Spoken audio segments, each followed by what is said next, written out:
So ayan mga tol, nandito tayo sa Laia, Batangas. Sakto brinake-in ko yung motor ko.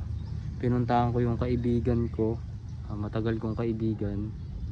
Dinalaw ko sila dito sa kanila kaso wala daw, nasa Monte Maria.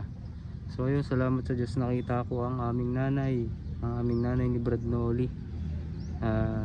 Ganun pa man at marami nang nararamdaman, ay nabisita ko po at nakita ko po ulit ng personal sa ilang taon pong nagdaan po.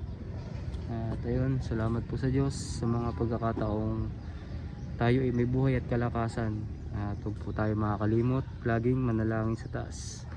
Ilan po mga tol, mga kapatid, salamat po sa Diyos. Ingatan naman po palagi.